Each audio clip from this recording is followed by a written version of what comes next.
Good afternoon, everyone. Happy Monday. Okay.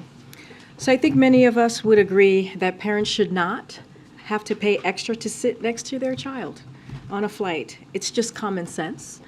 But as recently as a month ago, no U.S. airlines guaranteed fee-free family seating. Now, after the Biden administration pressed airlines to improve customer service, American Airlines, Alaska Airlines, and Frontier Airlines have stepped forward to guarantee that parents can sit with their young children without getting nickel and dimed. Today, the Department of Transportation rolled out a new family seating dashboard, as you'll see right here, highlighting which airlines guarantee fee-free family seating and those that don't. This is an added feature to the existing dashboard, which already includes services for delayed and canceled flights. The dashboard makes it easier for parents to avoid these junk fees, and we're not stopping there. DOT is working towards making this a requirement across the board. This is just the latest example of effective presidential leadership driving actions that benefit American consumers, workers, and families. President Biden is leading. Americans are supportive, and corporations are responding, as you can see. Also today, the Department of Agriculture is taking a number of actions to support American farmers and ranchers, increase transparency, and lower food prices. Let's start with Product of USA labels. Currently, this label on meat, poultry, egg products can be used even if the product was not actually raised in the USA. We believe that labels should be only used on animals born, raised, and processed here in the United States, and now USDA is proposing a rule to accomplish just that. This increased transparency will support American farmers and ranchers and make it easier for all of us know where our food really comes from. Second, the USDA is announcing $89 million in new investment to help establish and expand independent meat processors. This will create opportunities for small businesses in rural communities and create fairer markets for family and farmers, which brings down prices at the grocery store. And lastly, USDA is taking action to increase competition and innovation in important seed markets like corn. These actions show the administration's commitment to promoting competition for farmers, ranchers, and American consumers, and deliver on the President's competition executive order. With that, Chris, you want to kick us off, please? Sure. Two questions on the D.C. crime situation. Does the White House have a response to City Council wanting to pull back that proposal?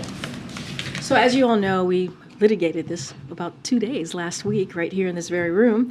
The president expressed concerns on certain provisions of the D.C. crime bill, and as we can see, the D.C. Council's process is still ongoing, so we won't comment on that any further.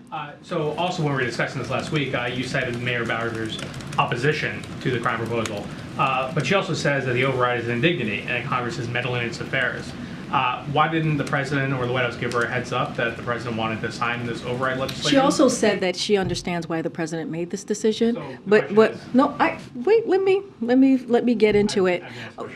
But you just asked the question. Let me finish your question. The first question that you asked, which is, first of all, she also said that she understood why the president made the decision. Our team, the Intergovernmental Affairs team, is in constant communication with her team and was last week. Don't have anything to preview or any specific discussion that occurred, but they are in constant communication. Okay, so the question is, Yep. Why didn't the White House or the president give Mayor Bowser a heads up? I just told you that they're in constant communication with the team, including last week. Okay, I'm just not going to get into specific, but I can tell you that our Intergovernmental Affairs office was in contact with her office last week. Okay, that doesn't exactly address the question. I'm just telling you that we were in contact with her.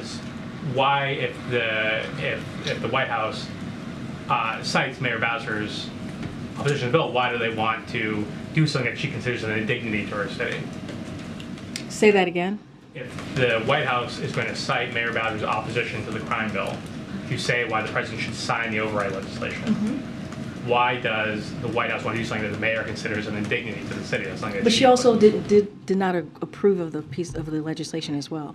So the process by override, she says, is an indignity. So let's step back for a second. We talked about this for 2 days last week, and still going to tell you exactly what I said last week, which was the president the bill was headed to the president's desk, and the president made a decision. And we let all of you know what he was going to do and how he was going to move forward. That's it. He wanted to make sure that he delivered for the 700,000 residents of D.C. In a way that was protecting the residents here. This was brought to him. This is not something that we put forward. This is a decision that was brought to him. And he wanted to be very clear and communicate with the people of D.C. and with all of you and how he was going to move forward. One more legislative question.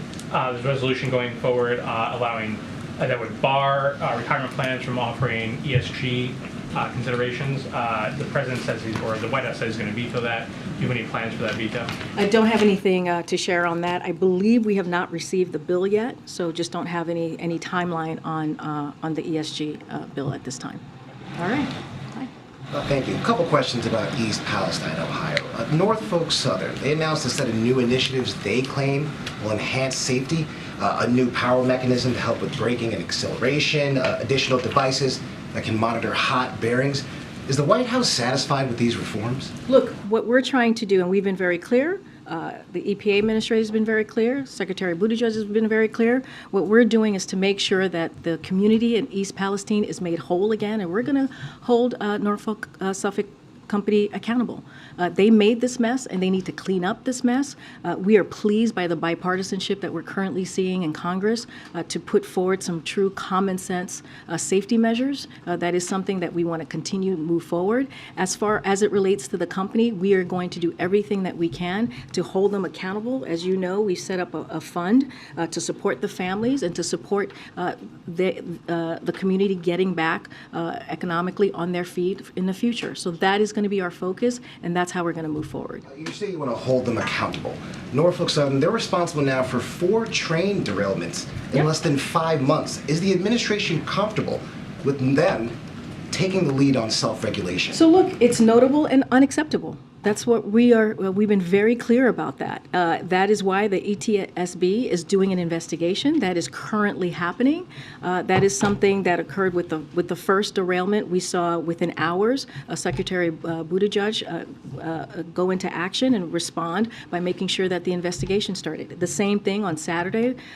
The investigation has been for NTSB was just called to move forward this morning. And so that's what we're going to see. We're going to have investigation. We're going to see exactly what occurred. But in the meantime, we have to hold them accountable to make sure the community is made whole again. Are there any plans for President Biden to visit East Palestine? I don't have anything to share on a planned visit for the president to Ohio. Go ahead. Thank you, Karine. Speaker McCarthy is planning to meet with the leader of Taiwan in California. Does the White House have a reaction to that, and are you advising him at all ahead of that meeting? So I don't believe Taiwan has announced any travel for the president of Taiwan. Taiwan's presidents have traveled to the United States in the past, so I would refer you to Taiwan for anything specific on that. And certainly I would refer you to the Speaker's office any potential meeting that he may be having with the president. I just don't, from what I understand, no announcement has been made. Preference that a meeting like that would take place in California as opposed to Taiwan to avoid... Again, I'm just not going to comment on something. No, I totally hear your question, Jeff. It's just not something that I'm going to comment on since it doesn't seem like it has been announced at this time or any travel has been put forward. All right, and one other topic. Former President Trump said over the weekend in his CPAC comments multiple things. One thing he said to his supporters was, "I am your justice, and for those who have been wronged and betrayed, I am your retribution." Does the White House have a response to that? As you know, because of he is a 2024 candidate, and we are covered here by the Hatch Act. I'm just not going to comment on those words that the speech that he made this weekend. Just want to follow up on something one of my colleagues asked about last week. There were protests this weekend in Iran related to the poisoning of the alleged poisoning of the schoolgirls there. If the administration has any updates in terms of what they've seen or any investigations that may be underway at this point in time. So, as you know, Phil, we are closely following this deeply concerning situation that we're seeing currently in Iran. The continued poisoning of schoolgirls across Iran is unconscionable. There must be a credible, independent investigation, accountability for those responsible. If these poisonings are related to participation in protest, then it is well within mandate of the UN's independent international fact-finding mission on Iran to investigate. Women and girls everywhere have a fundamental right to education. Time and time again, it has been demonstrated that when women and girls receive an education and are able to contribute to their economies, it benefits society as a whole. So the possibility that girls in Iran are being possibly poisoned simply for trying to get an education is shameful and it's unacceptable. And our thoughts remain with the victims and their families. And again, it is unacceptable and unconscionable. And, just one more, there were reports over the weekend that there are 2 Ukrainian fighter pilots that are in the United States right now training on simulators. Wondering if we're supposed to read that as the potential for new capabilities the U.S. may send, or kind of what the genesis of that decision-making is? So, look, the president has already spoken to F-16s, as you all know, and nothing has changed. For what the president said is it is not on the table for now, and so that hasn't changed. So I'll leave that there.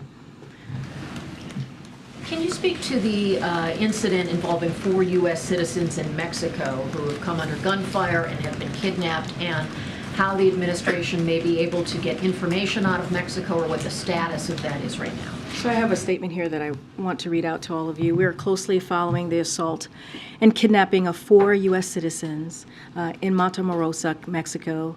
These sorts of attacks are unacceptable. Our thoughts are with the families of these individuals, and we stand ready to provide all appropriate consular assistance. U.S. law enforcement is in touch with Mexican law enforcement. The Departments of State and Homeland Security are also coordinating with Mexican authorities, and we will continue to coordinate with Mexico and push them to bring those responsible to justice. And again, our hearts are with the families. Any early indications as to the circumstances, or any efforts to try to locate these Americans?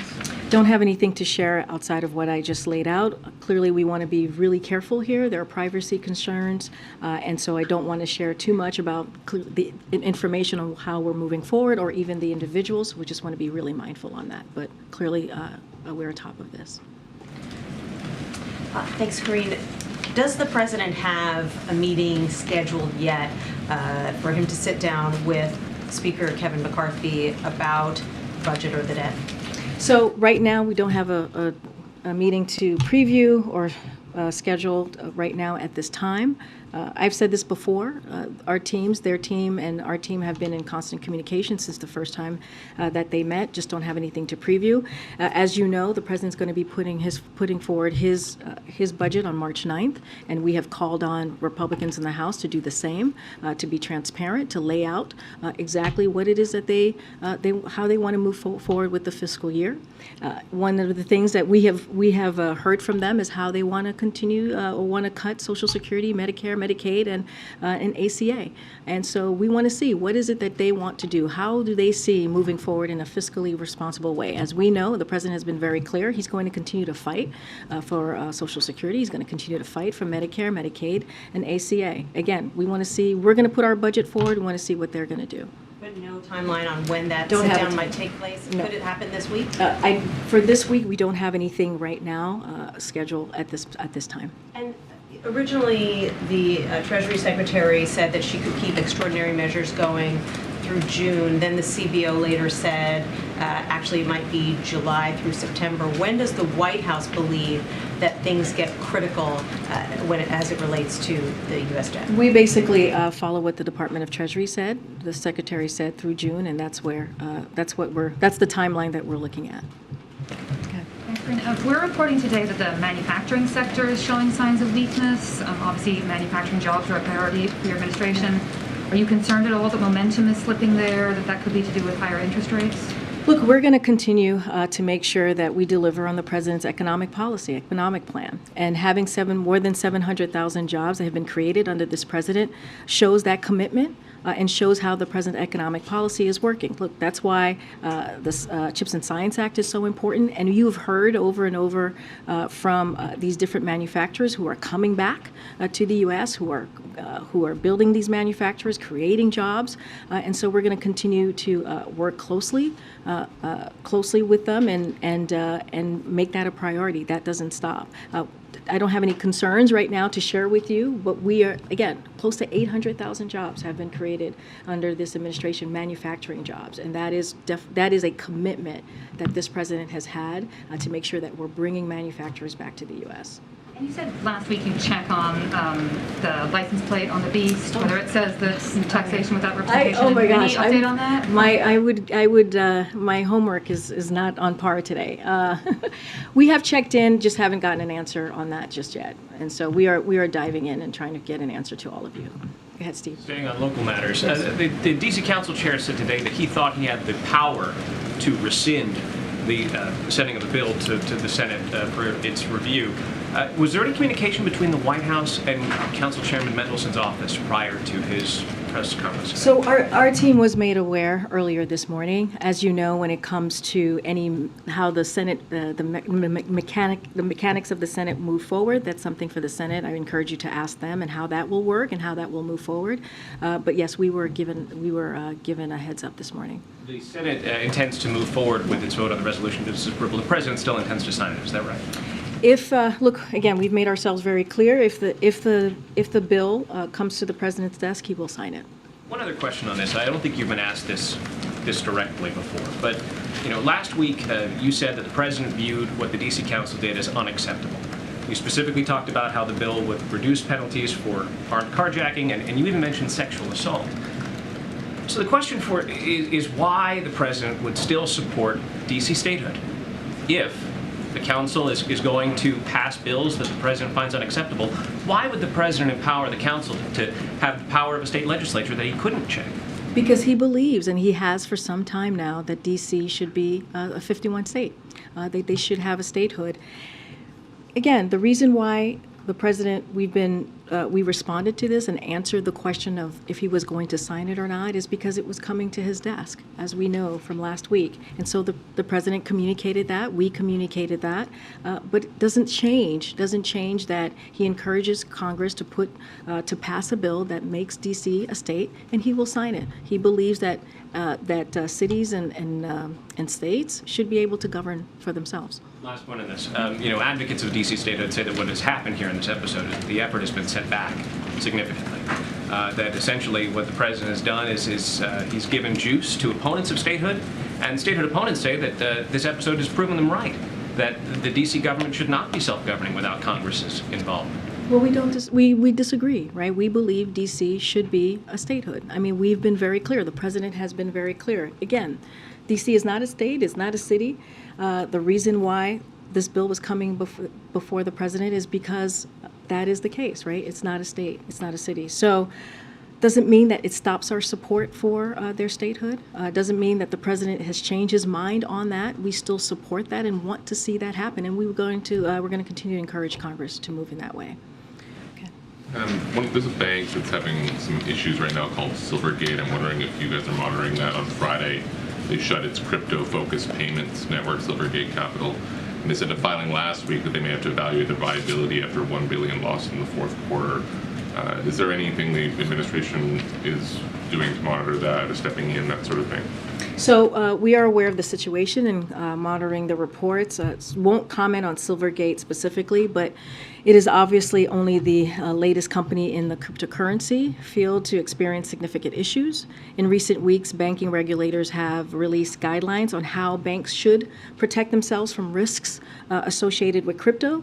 As you know, this is a president that has repeatedly called on Congress to take action to protect everyday Americans from the risk posted by digital assets, and he will continue to do so. So we won't speak to this particular company, as we have not on other cryptocurrency companies, but we're going to continue monitoring the reports, and clearly we're aware of the situation. Thank you. And can I just ask briefly on the Fed chair search, Fed vice chair, search, is there any update you can give us? And in particular, Senator Warren is a critic of Chairman Powell and has called on the administration to appoint a vice chair that is effectively a counterweight to Chairman Powell. indecisions on interest rate hikes. Do you have a view on that? Are you, in essence, trying to counterweight the chairman in this process? And where is the process at right now? I'm certainly not going to get ahead of the president's process or lay out what he's thinking or how that process is going to move forward. What I can say is this is a priority for this president. I don't have anything to preview on any specific candidates or announcements, but clearly we'll have something in the near future.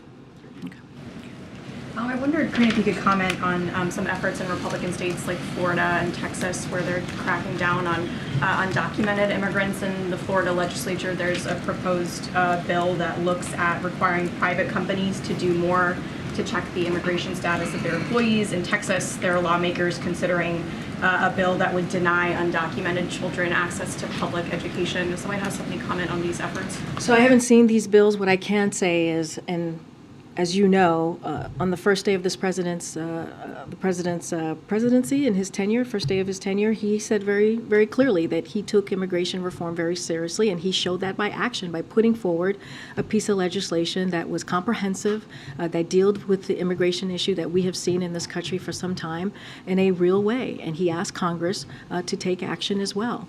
And so I can speak to that. I can speak to how the president wants to move forward in a way that we're protecting our border in a secure way, which is why he's taken actions, whether it's the parolee program, whether it's putting 24,000 federal agents on the ground and making sure that we're doing this in a safe and humane way. And so that's what I can speak to. That's the way the president wants to move forward, and I'll just leave it there. Texas bill says that they would deny undocumented children access to public education unless the federal government pays for it. If this moves forward in Texas, is this something that the administration would consider? Again, I'm not going to get ahead. I haven't seen that piece of legislation, haven't talked to our team. I'm just not going to get ahead of any state, local legislation. What I can tell you is what the president has put forward and what he has, how he sees this process moving forward on the federal level is coming together with Congress coming together with us, Republicans, actually taking real action and not doing political stunts, because that's what we see in these states is continued political stunts and not really dealing with an issue that they can. If we came in a bipartisan way, we can actually deal with the immigration concerns in this country, but they refuse to do that. Thank you. I wanted to follow up on the issue about the 4 U.S. citizens kidnapped in Mexico. Has the president been informed? What was his reaction? If you can share anything about that. I can tell you the president is aware and has been informed. Ambassador Salazar is meeting today with President López Obrador in Mexico. What message does the administration want to convey, or what is your priority for that meeting? Well, you know, the president went to Mexico most recently for the summit, met with the Mexican president and also the Prime Minister Trudeau, and they laid out their commitment to work together on issues that matter to the region, whether it's immigration, whether it's national security, and I think that summit sent a very loud message to the people of Mexico, to the people of the United States, and also Canada. As you know, just to take a step further, the president is going to be meeting with the Prime Minister later this month to continue more of that conversation that they had. I don't have anything to preview or to lay out about the meeting that Salazar is having with the President of Mexico, but we see Mexico as a close ally, an important partnership that we have in the region, and clearly we want to continue it to grow.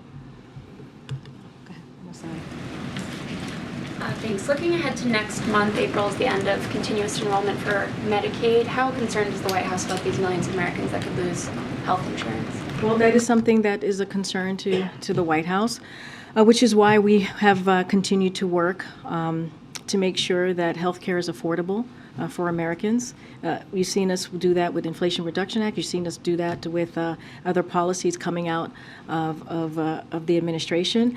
We will, clearly you'll see the president's budget on March 9th that will speak to some of this. Don't want to get ahead of what the president's gonna lay out in his fiscal year budget.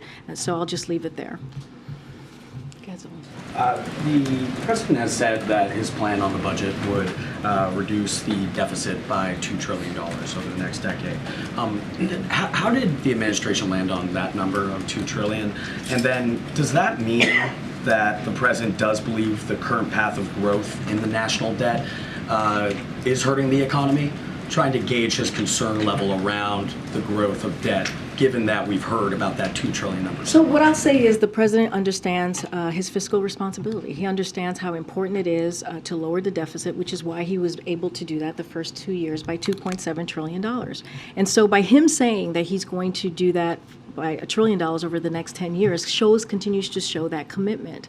And so that is incredibly important. And we have said, if Republicans want to have a real conversation about how to lower the debt, then he's ready to listen. He's ready to hear what they have to say. That's why we have said we're going to put our budget forward on March 9th, and we're waiting to see what they're going to do. So far, their proposals have been to add $3 trillion to the debt. As you think about them giving a tax break or giveaways to millionaires and the rich and the wealthy, as they talk about wanting to cut Medicare, Social Security, Medicaid, ACA, that's what they're bringing forward. And we're saying, you know what, we're going to protect those really important programs, and we're going to put forward, he's going to put forward a fiscal budget that is going to be responsible. I'll say a little bit more about this week.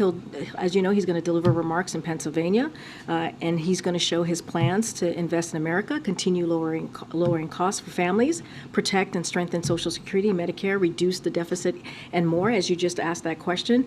And so you can expect to hear more from us in the days leading up to Thursday. We'll have additional information on some of those pieces as we head into Thursday. Can you just quickly explain the reasoning for traveling for the budget rollout?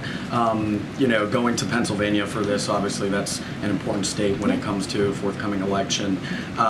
Why travel to? So I'm not going to get into budget? elections, but as you know, the president Pennsylvania is very close to his heart. He sees that as his second home, and so we believe when we go out there and travel and do and go to places like Pennsylvania and other states, it's an opportunity for the president to talk directly to the American people. This is important, right? When you think about the fiscal year budget, you think about how the president's going to lay out his plan for the American people. He thinks it's important to do that and make sure that that he talks directly to the people, to American people out there. And that's what you're going to see him do. And so he'll just happen to be doing it in Pennsylvania, a place that we travel to a lot, as you all know, those who travel with us. Go ahead, Ed. Yeah, thanks, Karine. I want to ask you about energy policy. So if the president had allowed the Keystone Pipeline, the Keystone XL, to go forward, it would have been operating today or very close to being turned on today. Any regrets about canceling that project, and any consideration of reversing any energy policies for a more balanced approach going forward? So look, the president has been very clear about how he's approaching the energy space. He does it in a way that is responsible. He does it in a way that delivers for the American people. There's nothing new here. The decision that he's made, at the same time, having one of the most important historical climate, when it comes to climate change, investments and policies. That is not going to change on how the president moves forward here. It is when he walked into the administration, he talked about how climate change was one of the important crises that we needed to address, and that's what you've seen from this president the last 2 years. And his decisions are not going to change that. But even with there was a leaked memo that showed that energy, if we had charged less for certain drilling oil permits or royalties in a part of Alaska, then there would be more energy security. So I'm not going to speak to leaked memos from here. That is not something that I'm going to do. I believe the leaked memos from the Department of Interior that you're speaking to is just not going to do that. I encourage you to reach out to Department of Interior. Way in the back. Yes, thank you. Well, the person behind you, yes. Someone Thank new. Someone new. Thank you. I appreciate that. Torian with Spectrum News, by the way. Karine, thank you so much. Sure. On the note of the budget proposal, this is happening. He's unleashing or unveiling this proposal under the shadow of the debt ceiling. And, since February was the last time, according to House Speaker McCarthy, the president sat down with the speaker to talk about some type of deal. McCarthy says he rejects, a clean increase without some concessions or spending cuts. Is the president going to come back to the table with McCarthy to talk about it? What's the plan here? He never came to the table to negotiate on the debt ceiling. That was not something that occurred. That is not something that's happening. We've been very clear, we're not negotiating around the debt ceiling. This is something that Congress needs to do. It is their constitutional duty. It is something that has happened 78 times since 1960. It is something that happens in a bipartisan way. They should not put the full faith and credit of this country hostage, should not keep that hostage. And so this is something that we believe that should happen without conditions. And so that's how we've been moving forward. We've been very, very clear about that. I just talked to one of your colleagues about the thing that we are happy to talk about is how to lower the deficit. We are happy to have, the president would look forward to having a conversation, a real conversation with House Republicans on how to do that, because he has been successful in doing that. $1.7 trillion the first 2 years, and he'll share more with his budget on March 9th. Has been sounding the alarm. She says we're about 3 or 4 months away from, true disaster here. Is that not at all concerning that, there can't be some deal? Yeah, and that should be concerning to House Republicans. It should be, because this is something that has been done, again, multiple times over the last several decades. And this is something that is their constitutional duty to do, is to lift the debt ceiling. And it's been done in a bipartisan way. They did it three times under the last administration. Go ahead. Wow, James. A group of one. I am just referring to myself. I'm going to take that because I think I'm plenty old. I have two questions today. First of all, on the Taiwanese president, how does the White House feel about her proposed visit to the U.S.? What outcomes do you hope to see from it? And will any administration officials be meeting with her? Right now, there's no planned travel, so I'm not going to speak to a travel that has not been planned. And as stated earlier, it wouldn't be the first time that a Taiwanese president has traveled to the U.S., but I'm just not going to speak to a travel that has not been locked in yet. He has a second question about the International Women of Courage Awards. You're giving an honorary award to the women and girls of Iran. Who's going to be accepting that on their behalf? And what sort of message does it send if they can't be here, they can't participate? What is the point of doing this?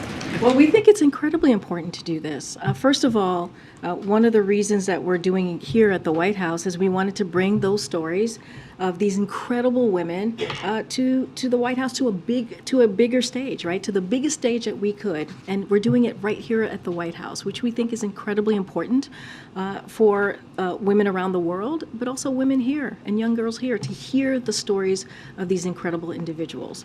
Girls everywhere need to know that there are women who are fighting for them, transforming their communities and building a better world for all of us. And so we think it's critical, we think it's important, we think it needs to be seen, and we are really thrilled to see this on Wednesday. Don't have anything more to share. We'll have more to preview in the next day or two. Thanks, Karine. Just to circle back on something you said earlier about D.C., you said D.C., it's not a state, it's not a city. What did you mean? Meaning that what I'm trying to say is it's not a statehood, it doesn't have statehood, right? And I've said this before, said it last week, nothing new. I'm not saying anything that's new here. And because it's not a statehood, right, the president had to make a decision. This bill was brought because this bill was about to be taken to his desk.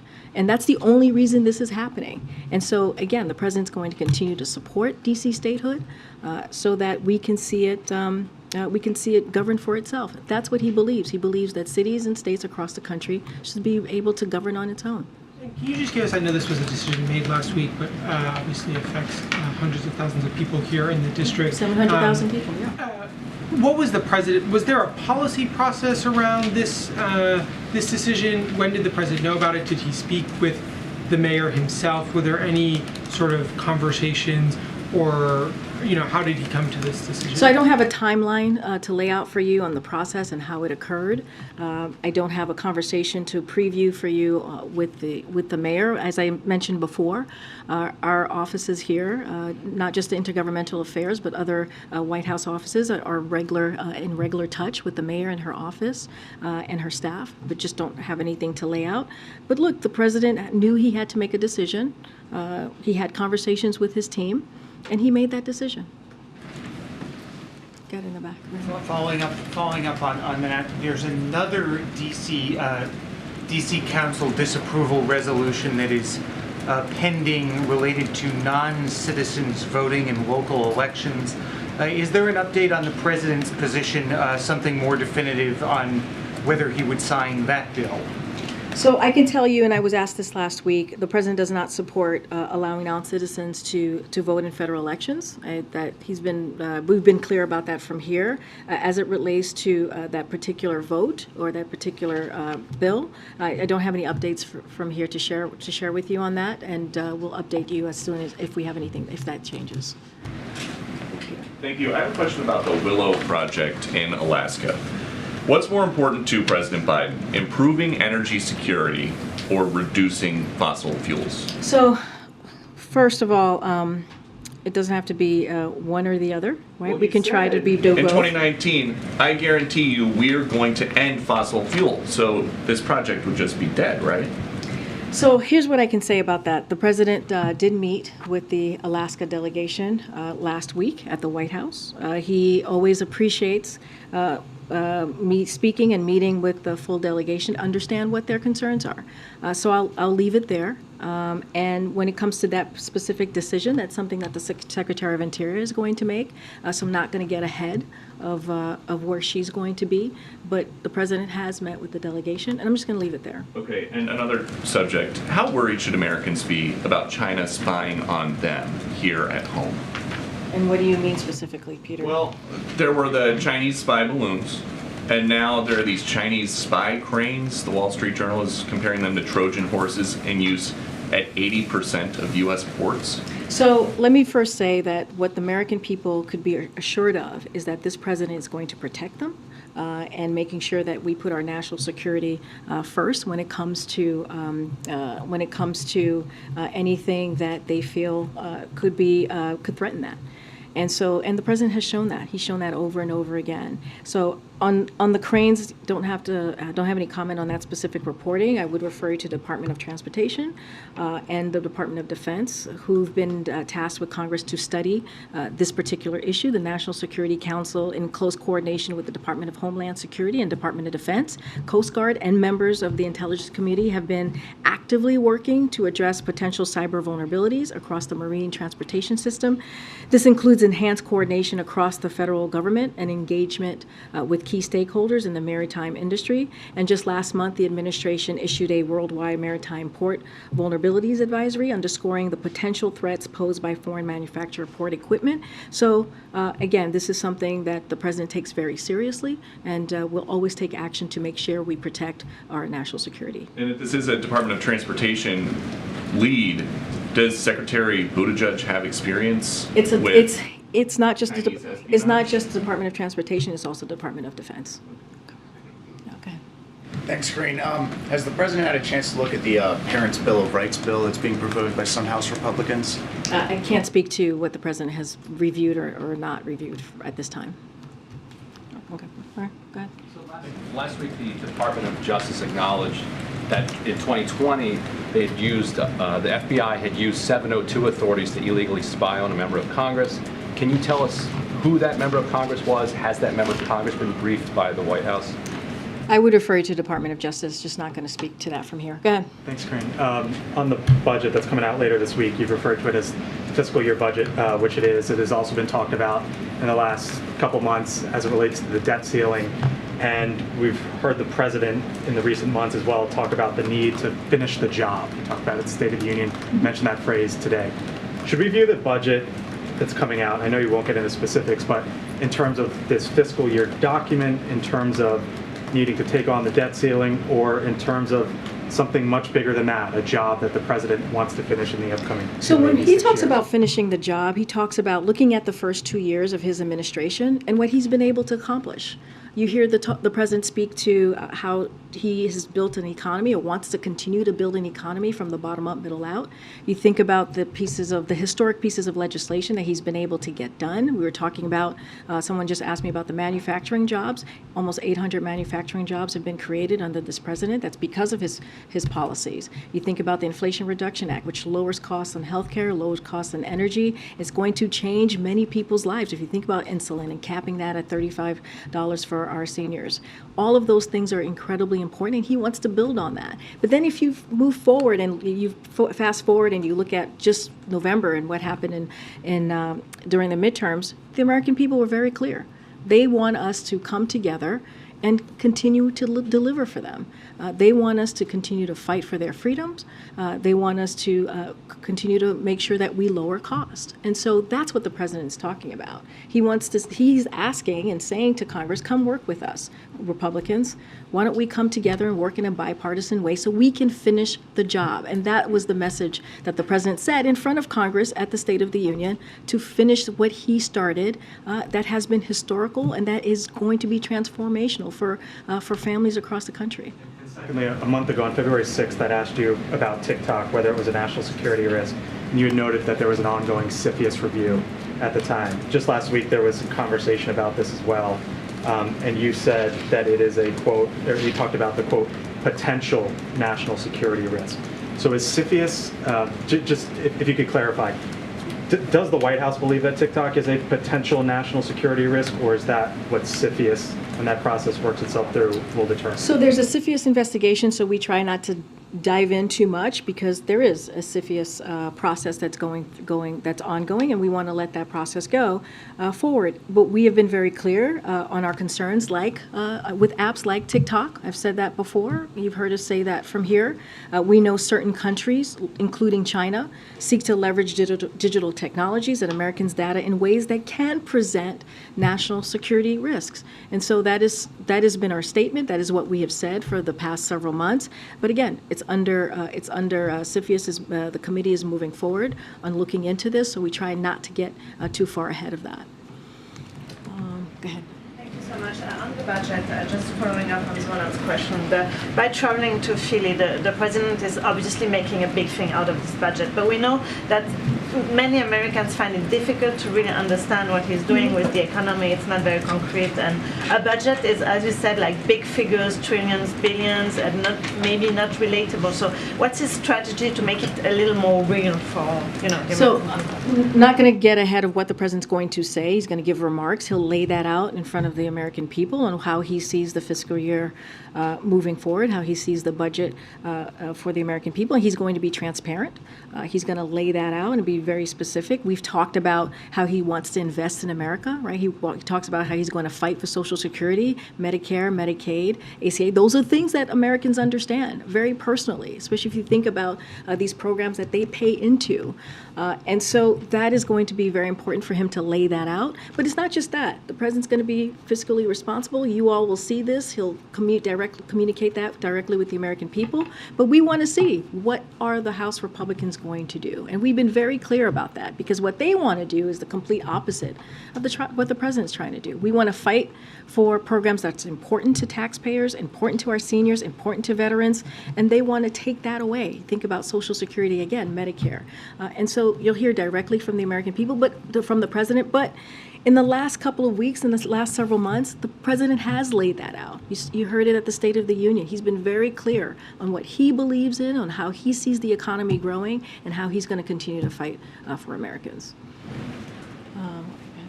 Thanks, Karine. On student loans, the president said last week that he's not confident that the Supreme Court will decide to clear his plan. So I'm checking if you have an update on what the alternative is if his student loan plan is struck down.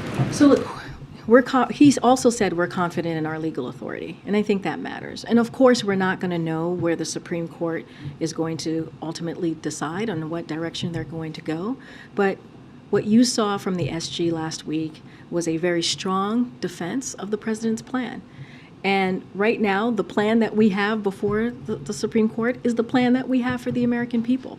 And we believe that, again, we have the legal authority that the other side does not. It does not have the standing or the merit to really move forward with what they're trying to do. And it is unfortunate. It is unfortunate that you have certain elected officials across the country that are trying to prevent nurses and doctors and teachers from getting this type of benefit. We're talking about 90% of Americans who are part of this program, that are considered for this program, make less than $75,000 a year. 90%. And so it's going to give that extra breathing room, as you hear the president speak to. And we think it's very important, and the president's going to continue to fight, just like you saw the Solicitor General do last week. All right, wow. Go ahead, Courtney. I wanted to ask you about a bill that passed the Senate last week on declassifying the origins of COVID-19. The bill passed by unanimous consent in the Senate. What's the president's position on it? So I was just talking to my colleagues about that. I need to connect with the National Security Council to speak more on that. But yes, that just was a flag for me coming out before I came out. Go ahead, Brian. Thank you very much.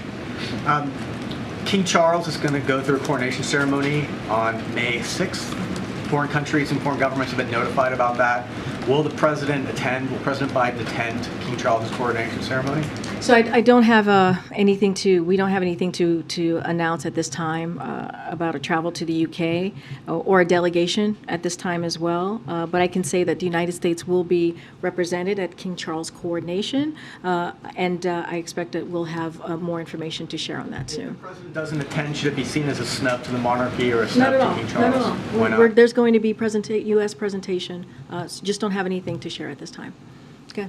Karine, thanks. There was a report last week about how Ford's F-150 Lightning, their electric EV truck, is contributing to high pollution and deforestation in the Amazon. Does President Biden regret endorsing that truck back in 2021? Has anyone talked to Ford about how they should source aluminum for the frame from a different line?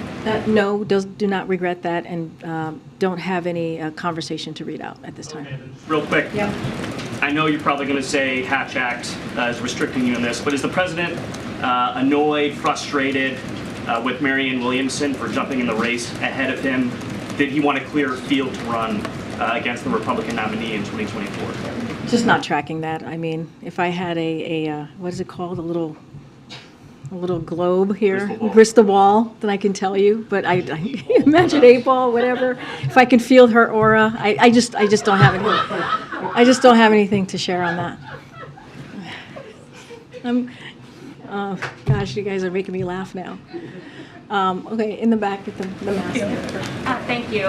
With regard to the budget, can you speak to if there's been any argument against pursuing renewed COVID funding within the president's budget, and if so, what happened? Yeah, I'm not going to get ahead of the president's budget at this time. You'll hear directly from him on Thursday. I mentioned how we'll have some parts of his budget that we'll kind of lay out for all of you ahead of Thursday. I'm just not going to get ahead of the president at this time. Okay, go ahead. I wanted to ask you about the protests over the weekend near Atlanta. Dozens of people were arrested protesting the so-called cop city. Is the president aware of this, and is the White House worried about this escalating? Wait, say that again. What was the protest? The protest was, it's a facility, a training facility that's being constructed for police officers. It's called Cop City. It's near a black residential area. The protesters are concerned that this is going to lead to escalation of police militarization. There have been 23 that have been charged with domestic terrorism, but there were 35 people arrested. So the concern is the president aware of this? Is the White House concerned about this escalating? And then I also had a follow-up. The Georgia Attorney General has said that some of the people that have been arrested were from outside of the United States, from Canada, from France, from an international group that were here just to undermine American public safety. So is the White House tracking this, and how worried is the White House about this? No, I've not heard any discussions about this protest over the weekend, so we'd have to go back to the team and see where we are, where we're standing, and a response on that. Just this is the first time I'm hearing about this protest over the weekend, so just would have to come back to you on that. All right, Stephen. Okay, thank you, Karine. I have a Saudi Arabia human rights question for you first, and then I'd like to ask you about Russia sanctions. Regarding Saudi Arabia, there's a 72-year-old U.S. citizen named Saad al-Mahdi who is in prison for a series of tweets he wrote when he was in Florida. He was given a 16-year sentence in October, and you commented on the case then. The Saudi appeal system decided to review the case, and last month decided he needed an extra 3 years in prison, despite the White House condemning the original sentence. His son told me it was a middle finger to President Biden, and that he wants his father to be declared wrongfully detained. There's been some bipartisan reaction to this. Congresswoman Ilhan Omar told me that it's, quote, atrocious and unbecoming for the Biden administration not to declare him wrongfully detained. So does President Biden have a reaction to the new sentence, and is there a reaction to the one? So we have been monitoring the case of Mr. Saad Ibrahim al-Mahdi, as you know. I think I've mentioned this before, not just myself, but my National Security Council colleagues as well. Since we learned of his arrest and have been in regular contact with his family, we have brought up and raised our concerns regarding this case at senior levels at the Saudi government. So that is something that we've been very vocal about and brought up again to government officials. And our belief is exercising the freedom of expression, including through social media, should never be criminalized. I'm not going to get into the process here and how we move forward. That's something that the State Department, as it relates to these types of issues, but we've made ourselves very clear, and we made ourselves clear as well to the Saudi government. It's fair to say President Biden is upset about the new sentence. What I can say is that we have raised our concerns and have spoken to this particular individual a couple of times from this podium. Regarding Russia's sanctions, I'm wondering if you could share the reason why President Biden hasn't sanctioned the Russian billionaires Vladimir Yevtushenkov and Yelena Baturina. How is he handling the conflict of interest there, given his son was a business associate of these two people? And can you confirm that as sitting vice president, he dined with Baturina in Georgetown? I'm just not speaking to anything that's related to his son from here. If you want to ask a question about Hunter Biden specifically, I would refer you to his family. And as it relates to any sanctions, I'm not speaking to individual persons from Russia. Go ahead. Thank you. I want to ask you about COVID origins. I understand that administration is trying to get to the bottom of this. I just want to ask you if the final conclusion might look like, is it going to look like each institution that is looking into and investigating come up with their own conclusions, or administration will have one final perspective? As you know, the intelligence community is looking into this. This is something that the president has asked since a few months into his administration, and so they're redoubling down their efforts. They're looking into the origins of COVID. Clearly, it's important. He believes it's important to get to the bottom of this, especially as we look ahead to the future and trying to prevent any future pandemics. I'm just not going to get ahead of the intelligence community. They're working through this, and I'll just leave it there. All right, thanks everybody. I'll see you tomorrow. Thank you.